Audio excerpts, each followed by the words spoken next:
ډېر د افتخار او د ویاړ ځای ده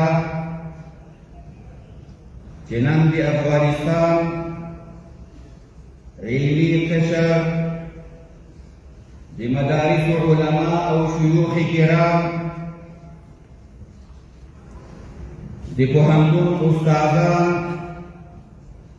او پوهندان په آزاد افغانستان کې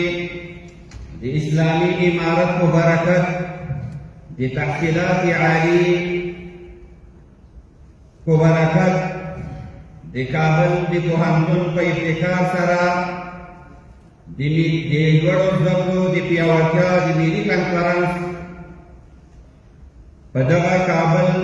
نوي حال کې سره راجمع محترمو دنیاوالو او د افغانستان دښمنانو نه غوښتل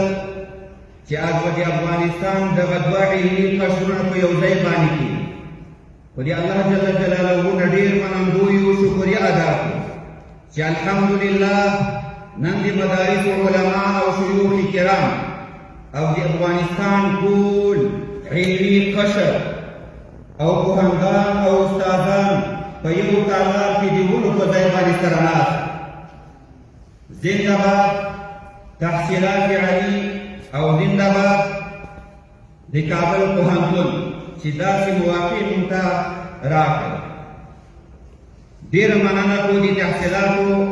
د عالي وزارت نه او بالخصوص د کابل پوهنتون په دې ابتکار باندې صد آفرین وایو خو دې سره سره زه د داسې مجالسو د ډېروالي لپاره په ډېر افتخار باندې اعلان کوم چې موږ مخکې نه تیاري نیولې د افغانستان د خوست ولایت د شیخ زاید پوهنتون دغه شان یو ملي کنفرانس د لوړو زده کړو د پیاوړتیا لپاره تابع نیولې د پوهنتون د ټولو استادانو په ډېر درنښت سره هیله کوم چې موږ ته خپل مقالات انشاءالله راولېږئ پوره ډاډ او اطمینان درکړو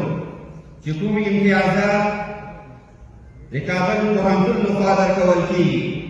هغه به د شیخ زاید پوهنتون لخوا هم درکول کېږي انشاءالله تعالی هغه مقالې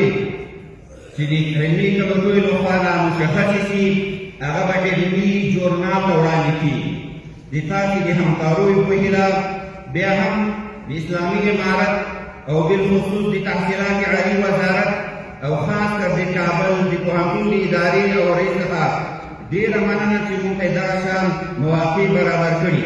الله جل جلاله دې وکړي چې آینده د موږ او د تاسو ملاقات د خوست په شیخ زاید پوهنتون کې سره وشي